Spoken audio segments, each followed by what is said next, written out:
Yanibingelela nonke egameni elihle lenkosi yethu Jesu Kristu. Lona umangwenye bazalwane, othandwe inkosi bazalwane. So, namhlanje sizofunda nge-sanctification. You remember last time sesayenza i-redemption. Sathi sizochubeka nge-sanctification, amavesi abonisa ubungcwele, ukuthi uNkulunkulu uthi ubungcwele sizokuthola kanjani. Ngoba ngesinye isikhathi siyazenzela lobungcwele singathembeli kuye. So imibhalo isiphile ke i-direction yokuthi ubungcwele sizokuthola kanjani bazalwane. So ngizothanda uqala futhi kuMatthew 5 verse 18 kodwa ithi ngiqale la ku-19 ne. Anyone who breaks one of these commandments and teaches others to do the same will be called least in the kingdom of heaven. But whoever practices and teaches these commandments will be called great in the kingdom of heaven. So bazalwane lana sithola ukuthi uNkulunkulu uyasibonisa ukuthi kuMatthew 5 usishiyele indlela yokuphila i-holy life. Kodwa inkinga ukuthi siyiphila kanjani le holy life? Siyenza kanjani yonke lemiyalo ayibhale lana kuMatthew 5? Sithola ukuthi uyasidirector ekutheneni uma umuntu efundisa ukukhipha lama commandments uNkulunkulu asibekele wona la kuMatthew 5 futhi epractice lama commandments uNkulunkulu ekhuluma ngawo kuMatthew 5 uzongena kuKingdom of God. Kodwa uma umuntu efundisa ukuphula noyedwa nje umthetho kule mithetho ayibekile la ukuthi umuntu angayigcini ngoba uNkulunkulu uthe it's a grace, ukuphila it's freedom ukuba kuKristu, bese wena sohamba uyofundisa lezo zinto lezo ekutheneni umuntu angaphili indlela eholy. So uyoba mncinyana ngoba awufundisi into uNkulunkulu akubizele yona. Ufundisa into ngenxa yokuthi wena ufuna ukuthi abantu bazwe kwabafuna ukuzwa. So uma ke ufundisa kumele ukuthi uyiphile lento oyifundisayo. Unzima kakhulu uMatthew 5 bazalwane, because ukuphila iholy life depending ku practice ukuthi uphasiswa uye uNkulunkulu ukuthi uyishumayele yona iMatthew 5 ukuthi uzokwazi ukuthi ube approved, like ukhetho uNkulunkulu ukuthi ukhona ukufundisa ngoba uyayiphila uyakubona awufake. It's not all about ukuthi kumele ukuthi uzufake ukuphila impilo engcwele bazalwane. So na indaba abantu bacabanga ukuthi ukuphila impilo engcwele uyiphila wedwa. Awuyiphili wedwa, uyiphilwa naye uNkulunkulu. Ubekhuluma ukuthi verse 17, do not think that I have come to abolish the law of the prophet. I have not come to abolish them, but to fulfill them. I do not think that I have come to abolish the law or the prophet. I have not come to abolish them, but to fulfill them. So usenzele umsebenzi ngokusifela esiphambanweni bazalwane, ngokuthi avuke kwabafileyo, samukele umoya kaJesu Kristu lo owamvusa kwabafileyo, yiyo i-fulfillment of the law. Because umoya oyingcwele ozokuguide kuyo yonke indlela, umoya oyingcwele ozokufundisa zonke izinto zikaJehova, umoya oyingcwele ozokwenza ukuthi ubambe wonke amazwi kaJehova. So umoya oyingcwele uzokufundisa konke kumele ukuthi ukwazi ngoJesu Kristu. So uma sowamukele inkosi, uba nani? Uba nomoya oyingcwele. Uyamukela kanjani? Ngokuthi ukholwe igospel lokho akwenza esiphambanweni, bese uba nomoya oyingcwele. So masuba nomoya oyingcwele unomngane, une-advocate ezokufundisa zonke lezi zinto ezibhaliwe kuMatthew 5 nakwamanye amavesi akhona ama-commandment kaNkulunkulu, but kakhulukazi la ngoba i-law of the prophet ifakwe kuyo uMatthew 5. We will emphasize kakhulukazi emavesini lawo akhuluma ngawo yena akuMatthew 5. Angithi ukuthi lamavesi lawo akhuluma ngawo akuMatthew 5, Matthew 6, Matthew 7 okuba holy ukuthi igrace izele ukuthi izoyenza ukuthi umthetho ufezeke ngokuthi sibe nomoya ongcwele ozosisiza ngoba sesinomngane ngaphakathi kwemizimba yethu ukuthi akusaphili thina manje sekuphila yena umoya ongcwele uye okhuluma naye ukuthi akusize ukuthi uyekele zonke lezi zinto ezimbi ozenzayo nokuthi ukhona ukuhlaliseka ezwini lakaNkulunkulu ngendlela efanele. So bazalwane sizoqala ngokuvula uEphesians 5 verse 26. Ethi ngibani?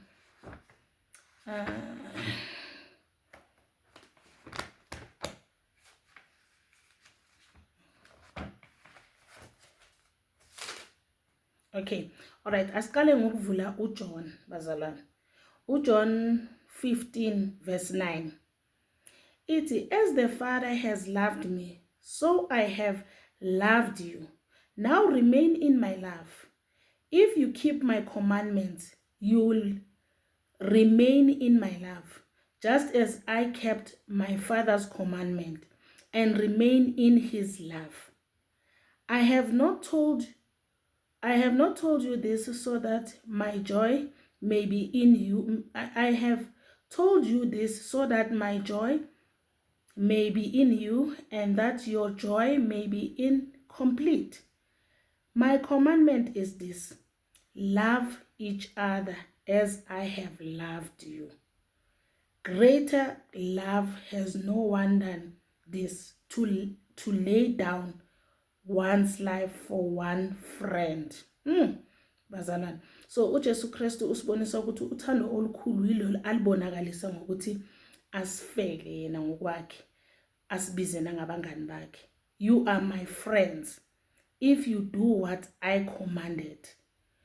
I no longer call you servant, because a servant does not know his master's business. Instead, I have called you friends, for everything that I learned from my Father I have made known to you. You did not choose me, but I chose you and appointed you so that you might go and that you may go, so that you might go and bear fruit that will last, and so that whatever you ask in my name, the Father will give you. This is my commandment: love one another. Niyezwa bazalwane? So le mithetho le ebhalwe la bo Matthew 5, Matthew 6, Matthew 7 is all about love. It's all about love bazalwane, ukuthi you have to love God with all your heart, with all your strength and all your soul. We know who Matthew 22 verse 37 ukuthi mele uqale ngokuthanda uNkulunkulu, umamukele, ukholwe kuye, uhlale kuye, bese so uthanda umakhelwane wakho njengoba uzithanda wena. Makathi your friend uthande abantu, uthi noma uyikhuluma lama commandments akaJesu Kristu, wakhulume ngothando, uthi noma waphile ngothando. There is nothing that is greater than love bazalwane. So uJesu Kristu uyasifundisa la ukuthi uthando luzokubeka ezintweni, because you are not going to strive to do the will of God, but God is going to do it in you, ngoba nawe you will be willing ukuthi uNkulunkulu ayenze. But ke kumele ukuthi wenze njani? Kumele ukuthi ufunde iBhayibheli, uzoyazi intando kaNkulunkulu. Intando kaNkulunkulu iseBhayibhelini, isemazwini akhe. So intando kaNkulunkulu uyenza ngokuthi mawukhuleka ukuthi akususa izinto ezimbi, ukhuleka ngokuthi understand ukuthi zisusiwe, ngokuthi lamazwi lawa manje sewa spiritual, awasafani nalamazwi lawa boMoses bebekuwe eqaleni ekuthenini uMoses wayengana moya ongcwele mayembhalela ematsheni imiyalelo. So thina sekasibhalele inhlizweni ngoba umoya ongcwele ungaphakathi kithi enhlizweni yethu. So lamazwi lawa mawafunda wonke lawa abhalwe kuMatthew 5, so wafunda ngomoya, ngoba everything that God has done for us is the gift of the Spirit. Bekazosipha umoya ongcwele ukuthi umoya ongcwele usifundise konke, umoya ongcwele usenzele konke. So kumele senzeni? Sihlale sithandaza, sihlale sifunde iBhayibheli, ngoba umoya uhambisana nezwi. Siyathola kuEphesians 5 sizomfunda Ephesians 5 uthini about the word of God ne ukuthi ilizwi likaNkulunkulu linjani kithi ngazwe ngiyona. Okay, Corinthians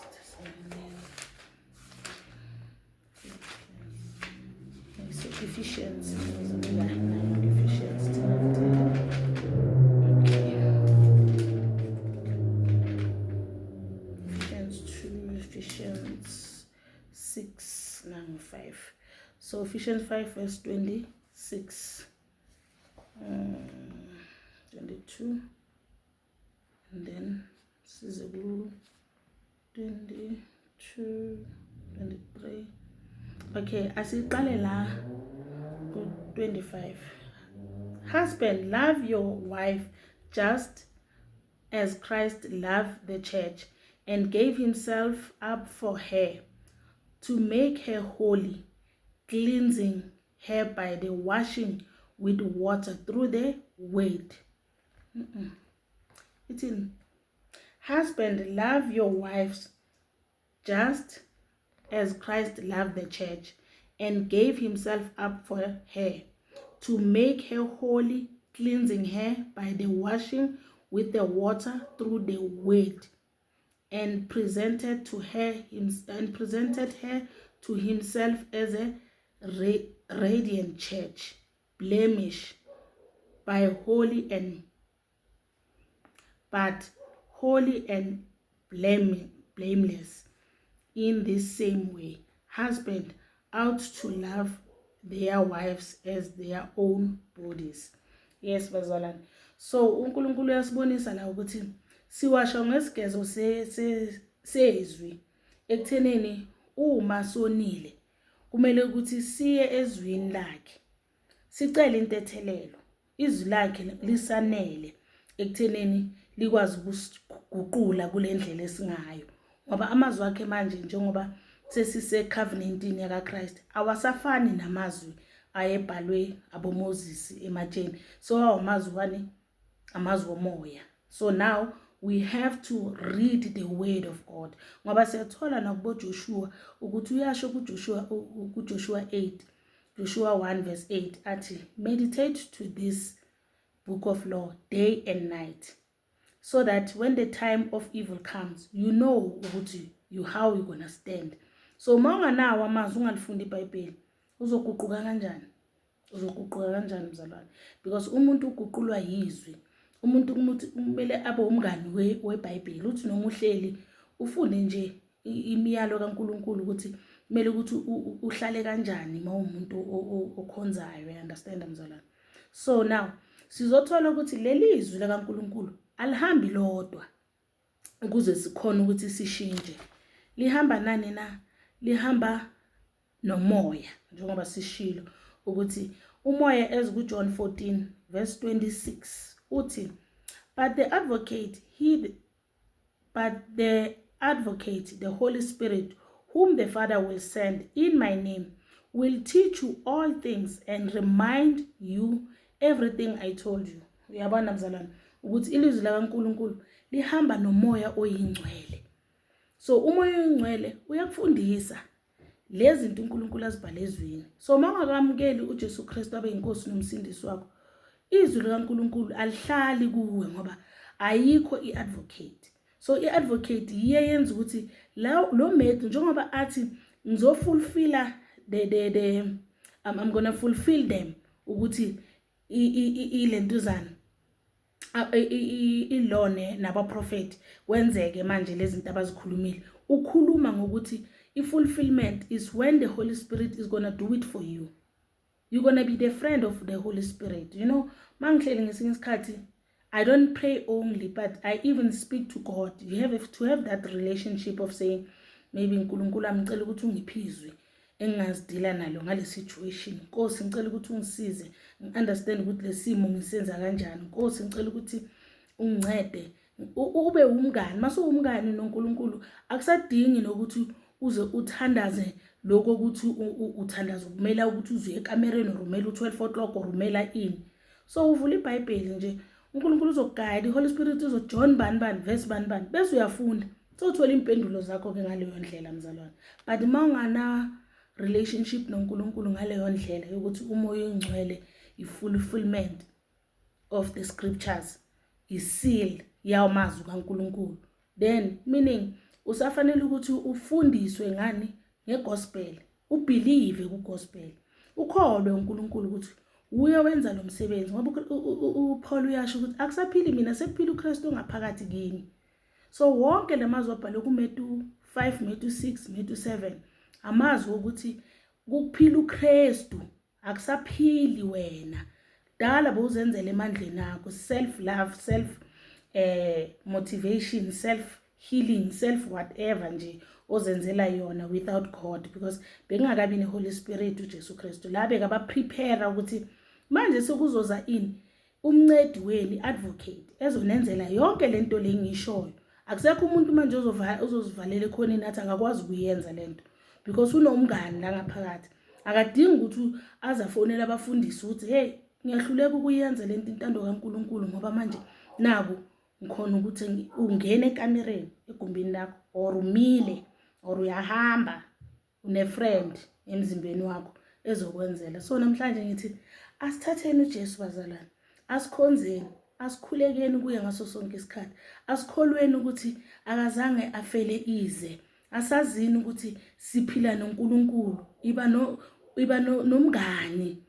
Ungathembele ebanganini, ungathembele ebantwini, noma izimo zinzima ukhona ngaphakathi kwakho, as long umamukele.